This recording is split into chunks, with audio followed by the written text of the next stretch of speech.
Este foi o prémio mais inesperado que eu jamais recebi durante a minha vida. Porque não encontro nenhum mérito especial que justifique um prémio deste género, que me comove, que me remete para a minha infância, para a minha pré-adolescência, e que me remete também para os anos em que eu fui aluno do Colégio Militar, anos que vivi, por um lado, como um menino da província, que vai ser separado dos pais e da família durante quase 6 anos, tirando as férias, portanto, com alguma perda desses laços profundos do sítio, da paisagem onde se nasce, mas que ao mesmo tempo contribuíram mais talvez do que eu possa supor para fazer de mim, pouco a pouco, não só um cidadão, não só alguém que recebe uma educação que o habilita para resistir à maioria alguma das tentações da vida e, sobretudo, também para ter uma justificação para o seu próprio destino. Foi o Colégio Militar. Este nosso Colégio Militar, curiosamente, está hoje posto na praça pública da maneira mais insólita e mais incompreensível possível. Não se vê na situação que o país atravessa, com tantos problemas, uma urgência vital, com o nosso sentido de presente aceitável e de futuro nevoento à volta de nós, em que o país se devia mobilizar em função de urgências verdadeiramente importantes, vitais para nós, levantar a ideia da persistência, da continuidade de um colégio que tem 2 séculos de existência, que formou gerações, que formou uma parte da elite portuguesa durante estes 2 séculos, em várias áreas. É uma coisa tão surrealista, tão incompreensível, que eu não tenho palavras sequer para a denunciar, nem sequer a força para me juntar a todos aqueles que, conscientes do que está em jogo, a sobrevivência de uma instituição, não a única, mas uma das instituições que marcaram o nosso passado nos últimos 2 séculos de uma maneira indelével, se veja posta em causa sem se saber exatamente os motivos, nem em função de quê, e substituída por quê ou por outra forma. Claro, nada é imortal, tudo tem o seu tempo, tudo morre, tudo pode morrer, mas esta posta em causa no nosso colégio, que não fez aparentemente nenhum mal particular, não é acusado de ter um passado gravoso em nenhuma área, que deu tanta gente ilustre este país, que foi criado num momento em que a Europa passou uma das primeiras grandes crises que se podem chamar verdadeiramente europeias. Esta Europa, e já tivemos aqui uma lição política de alguém que é uma das personalidades mais importantes do nosso país e um verdadeiro homem político, responsável, como foi, das coisas públicas, defesa do país que é o nosso, em certas circunstâncias. Como é que é possível realmente imaginar que impunemente porque se está no poder, porque se pensa que esse poder é um poder discricionário,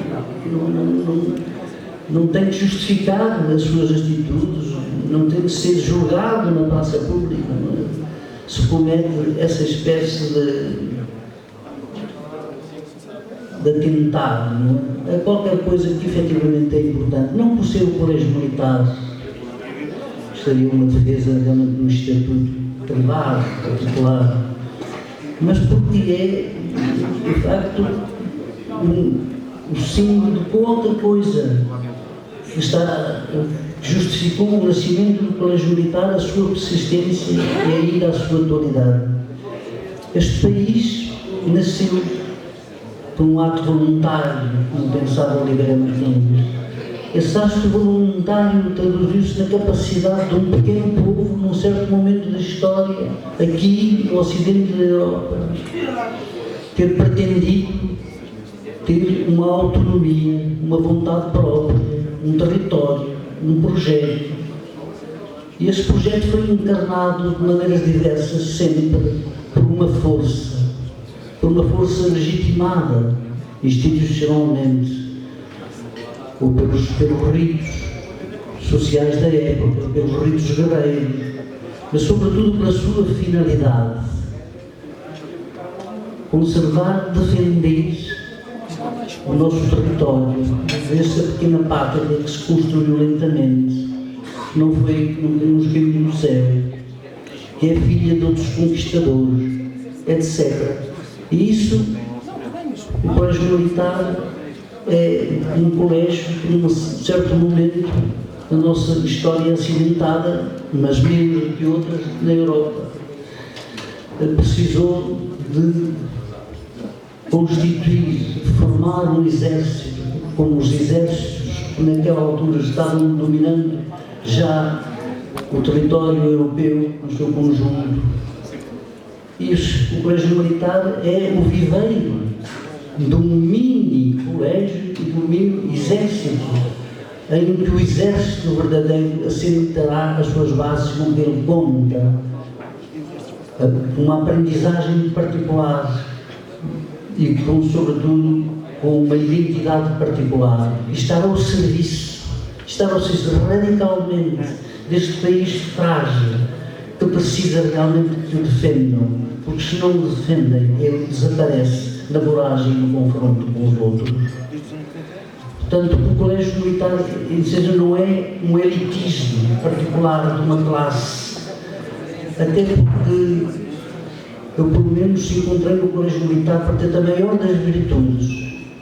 Nunca estive numa instituição mais organicamente igualitária que aquela que era vivida pela vida no colégio militar, no seu ensino, na sua solidariedade coletiva uns com os outros. Aquilo que o mito, não é um mito, que é a verdade profunda desse colégio, nos ensinou para sempre, como sendo a nossa marca de identidade, colegial e quantidade, a camaradagem, que é outro nome na ordem militar do que é a fraternidade na ordem geral da humanidade. E é esse colégio, esse viveiro